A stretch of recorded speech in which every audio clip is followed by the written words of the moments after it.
Hello friends, ಈ ಮಳೆ ಬರುತ್ತಿರುವ ಟೈಮಲ್ಲಿ ಈ ಹಸಿವು ಜಾಸ್ತಿನೇ ಇರುತ್ತೆ ಅಂಡ್ ವೆರೈಟಿ ಏನಾದ್ರು ತಿನ್ಬೇಕು ಅಂತ ಬಾಯಿಗೆ ಆಸೆ ಜಾಸ್ತಿ, ಯಾಕಂದ್ರೆ ಜೋರ್ ಮಳೆ ಬರ್ತಾ ಇರ್ತದಲ್ವಾ.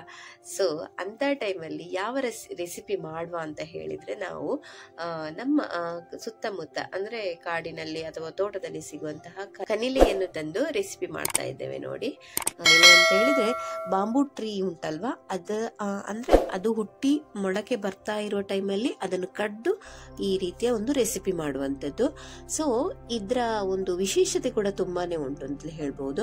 ಈ ಕನಿಲೆ ಪದಾರ್ಥವನ್ನು ಅಂದ್ರೆ ಈ ಕನಿಲೆಯನ್ನು ಜುಲೈ 15 ನಂತರ ಆಗಸ್ಟ್ 15 ಒಳಗಡೆ ಈ 1 ಮಂತ್ ಟೈಮ್ ಅಲ್ಲಿ ಈ ಕನಿಲೆ ಪದಾರ್ಥವನ್ನು ಹೆಚ್ಚಾಗಿ ಬಳಸಬಹುದು ಅಂತ ಹೇಳ್ಬಹುದು. ಅಂದ್ರೆ ನಮ್ಮ ಮೊದಲಿನ ಕಾಲದವರು ಮಳೆ ಬರುವ ಟೈಮಲ್ಲಿ ಇಂತಹ ಪದಾರ್ಥಗಳನ್ನೆಲ್ಲ ಮಾಡಿ ತಿಂತಾ ಇದ್ರು. ಉದಾಹರಣೆಗೆ ಕನಿಲೆ ಅಂಡ್ ಕೆಸುವಿನ ಎಲೆಯ ಪತ್ರೊಡೆ ಅಂಡ್ ತಜಂಕ್ ಅಂತ ಹೇಳ್ತಾರೆ ಅದು, ಅಂಡ್ ತಿಮರೆ ಚಟ್ನಿ, ಈ ರೀತಿ ಎಲ್ಲ ವೆರೈಟಿ ಅಂದ್ರೆ ನಮ್ಮ ಕಾಡಿನಲ್ಲಿ ಅಥವಾ ನಮ್ಮ ಸುತ್ತಮುತ್ತಲಿನಲ್ಲಿ ಏನೆಲ್ಲ ಎಲೆಗಳು ಅಥವಾ ಏನೆಲ್ಲ ಹಣ್ಣು ಕಾಯಿ ಏನೆಲ್ಲ ಸಿಗ್ತದೆ ನೋಡಿ, ಅಂದ್ರೆ ನಮ್ಮ ಅದನ್ನೇ ತಿನ್ನೋದ್ರಿಂದ ನಮ್ಮ ಬಾಡಿಗೆ ಒಳ್ಳೆಯ ಒಂದು ಅಂಶ ಸಿಗ್ಬೋದು ಅಂತ ಹೇಳಿ ಮೊದಲಿನ ಪೂರ್ವಜರು ಆ ರೀತಿ ಮಾಡಿದ್ರು. ಸೊ ಫ್ರೆಂಡ್ಸ್, ನಿಮ್ಗೆ ಕಾಣಿಸ್ತಿದೆ ಅಲ್ಲ, ಇದೇ ಕನಿಲೆ. ಅಂದ್ರೆ ಈ ಬಿದಿರು ಉಂಟಲ್ಲ, ಚಿಗುರುವ ಟೈಮಲ್ಲಿ ಅಂದ್ರೆ ಚಿಗುರ್ಬಾರ್ದು, ಜಾಸ್ತಿ ಚಿಗುರಿದ್ರೆ ಇದು ಬೆಳೀತದೆ ಅಂದ್ರೆ ಗಟ್ಟಿಯಾಗಿರ್ತದೆ. ಇದು ಎಳತ್ತಿರುವಾಗ್ಲೇ ಕಟ್ ಮಾಡ್ಬೇಕು ಫ್ರೆಂಡ್ಸ್. ಇದೀಗ ನಾವು ನಾಳೆ ಪದಾರ್ಥ ಮಾಡುವುದಂದ್ರೆ ಈ ಹೆಸರು ಕಾಳು ಉಂಟಲ್ಲ, ಒಂದು ಇವತ್ತು ಬೆಳಿಗ್ಗೆ ಅಥವಾ ಒಂದು ದಿವಸಕ್ಕಿಂತ ಮುಂಚೆನೆ ನಾವು ನೆನೆ ಹಾಕಿಟ್ರೆ ಅದು ಒಳ್ಳೆ ಮೊಳಕೆ ಬರ್ತದೆ ಅಂತ ಹೇಳಿ ನಾನು ಈ ರೀತಿ ಬೆಳಿಗ್ಗೆ ಹಾಕಿಟ್ಟಿದ್ದೇನೆ. ಅಂದ್ರೆ ನಾಳೆ ಪದಾರ್ಥ ಮಾಡಬೇಕು. ಸೊ ಬೆಳಿಗ್ಗೆ ಹಾಕಿಬಿಟ್ಟು ನೈಟ್ ನೀರೆಲ್ಲ ಸೋಸಿ ತೆಗೆದಿಟ್ರೆ ಬೆಳಿಗ್ಗೆ ಆಗುವಾಗ ಒಳ್ಳೆ ಮೊಳಕೆ ಎಲ್ಲ ಬಂದಿರ್ತದೆ ಅಂತ ಹೇಳಿ ಹೆಸರನ್ನು ಮೊದಲಿನ 2 days ಅಂದ್ರೆ ನಾಳೆ ಪದಾರ್ಥ ಮಾಡೋದಾದ್ರೆ ಇವತ್ತೇ ನಾನು ಹಾಕಿ ಇಟ್ಟಿದ್ದೇನೆ. ಇದಕ್ಕೆ ಫ್ರೆಂಡ್ಸ್ ನೈಫ್ ಎಲ್ಲ ಯೂಸ್ ಅಂದ್ರೆ ಕಷ್ಟ ಆಗ್ಬೋದು. ನೈಫ್ ಯೂಸ್ ಮಾಡಿದ್ರೆ ನಾವು ಈ ರೀತಿ ಕತ್ತಿಯಲ್ಲೇ ಮಾಡ್ತಾ ಇದ್ದೇವೆ ನೋಡಿ.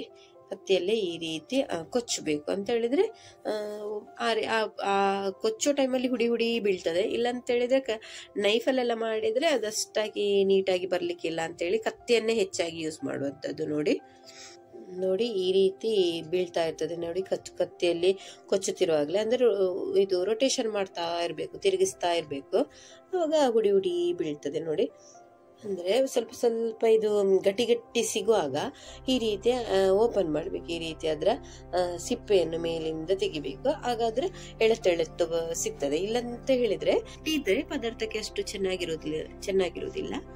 ಸೊ ಆ ರೀತಿ ಓಪನ್ ಮಾಡ್ತಾ ಇರ್ಬೇಕು ನೋಡಿ. ಈ ತರ ಸೈಡ್ ಸಿಪ್ಪೆಯನ್ನು ತೆಗಿಬೇಕು. ಯಾಕಂತ ಹೇಳಿದ್ರೆ ಜಾಸ್ತಿ ಗಟ್ಟಿ ಇರುವ ಪ್ಲೇಸ್ ನಮ್ಗೆ ಪದಾರ್ಥಕ್ಕೆ ಅಷ್ಟು ಟೇಸ್ಟ್ ಆಗಿರೋದಿಲ್ಲ. ಎಳತ್ತಿರುವಂತದ್ದೇ ನಮ್ಗೆ ತುಂಬಾ ಚೆನ್ನಾಗಿರೋದು ಪದಾರ್ಥಕ್ಕೆ.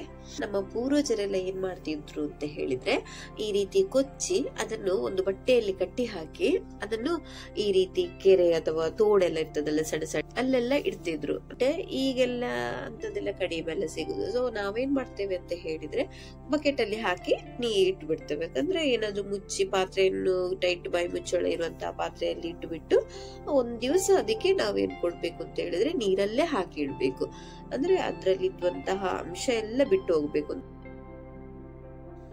ಸೊ ಫ್ರೆಂಡ್ಸ್, ಈ ರೀತಿ ಎಲ್ಲ ಕಟ್ ಮಾಡಿ ಆಯ್ತು. ನೆಕ್ಸ್ಟ್ ಈಗ ನೋಡಿ ನಾವೀಗ ಈ ಪಾತ್ರೆಗೆ ಹಾಕಿ ನೀರಲ್ಲಿ ಹಾಕಿ ಬಿಡ್ತೇವೆ. ಸ್ವಲ್ಪ ನೀರು ಹಾಕಿ ಇವತ್ತು ನೈಟ್ ಮಾಡಿದ್ದೇವೆ, ನಾಳೆ ಬೆಳಿಗ್ಗೆ ಅಷ್ಟೊತ್ತಿಗೆ ಇದರ ಅಂಶ ಎಲ್ಲ ಹೋಗಿರ್ತದೆ. ನೆಕ್ಸ್ಟ್ ನಾವು ಪದಾರ್ಥ ಮಾಡೋದು ನೋಡಿ.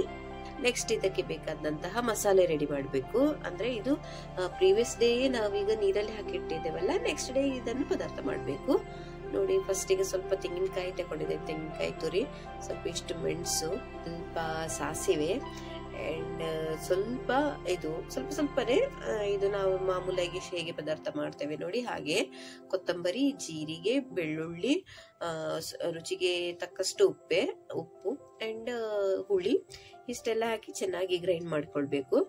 ಈಗ ನೋಡಿ ಹೆಸರು ಕಾಳು ಈ ರೀತಿ ಇಷ್ಟು ಉದ್ದ ಬಂದಿದೆ ನೋಡಿ. ನಾವೀಗ ಮಣ್ಣಿನ ಪಾತ್ರೆಯಲ್ಲೇ ಪದಾರ್ಥ ಮಾಡ್ಬೇಕು, ತುಂಬಾ ಟೇಸ್ಟ್ ಇರ್ತದಲ್ವಾ. ಹೆಸರು ಕಾಳು ಮತ್ತು ಇದು ಕನಿಲೆಯನ್ನು ಒಟ್ಟಿಗೆ ಬೇಯಿಸ್ತಾ ಇದ್ದೇವೆ ಫ್ರೆಂಡ್ಸ್. ಇದಕ್ಕೆ ಸ್ವಲ್ಪ ಹುಳಿ ಇರ್ಲಿ ಅಂತೇಳಿ ಒಂದು ಟೊಮೆಟೊ ಅಂಡ್ ಒಂದು ಹಾಫ್ ನೀರುಳ್ಳಿ ಅಷ್ಟೇ, ಅರ್ಧದಷ್ಟೇ ನೀರುಳ್ಳಿ. ಈಗ ಸ್ವಲ್ಪ ಬೇಯ್ತಾ ಬಂತು. ನೋಡಿ ಒಲೆಯಲ್ಲಿ ಯಾವ ರೀತಿ ಬೇಯ್ತಾ ಇದೆ ಅಂತ ಹೇಳಿ. ಅಂಡ್ ಸ್ವಲ್ಪ ಬೇಯ್ತಿರುವಾಗಲೇ ಸ್ವಲ್ಪ ಉಪ್ಪು ಎಲ್ಲ ಹಾಕಿ ರೆಡಿ ಆಗಿದೆ. ನೆಕ್ಸ್ಟ್ ಈಗ ಅದಕ್ಕೆ ನೀರುಳ್ಳಿ ಕೂಡ ಟೊಮೆಟೊ ಹಾಕಿದ್ದೇನೆ. ಮತ್ತೆ ಮಸಾಲೆ ಹಾಕಿದ ನಂತರ ಉಪ್ಪು ಹಾಕ್ಬಹುದು. ನೋಡಿ ಮಸಾಲೆ ರೆಡಿ ಆಯ್ತು ನೋಡಿ. ಇದು ನೀರೇ ತೆಗ್ದದ್ದು, ಯಾಕಂತ ಹೇಳಿದ್ರೆ ಸ್ವಲ್ಪ ಪದಾರ್ಥ ಮಾಡಿ ಊಟ ಮಾಡ್ಲಿಕ್ಕೆಲ್ಲದೆ ಇದು ಅದ್ರ ಸಾಂಬಾರ್ ಬೇಕು ಅಂತ ಹೇಳಿ ನೀರನ್ನು ಸ್ವಲ್ಪ ನೀರು ತೆಗ್ದಿದ್ದೇನೆ ಫ್ರೆಂಡ್ಸ್. ಈಗ ನಾವು ಮಿಕ್ಸ್ ಮಾಡಿ ಆಯ್ತು ನೋಡಿ.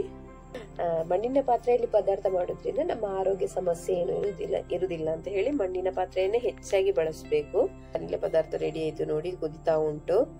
ಸೊ ಇನ್ನು ನೈಟ್ ಊಟಕ್ಕೆ ಕನಿಲ ಪದಾರ್ಥ ರೆಡಿ.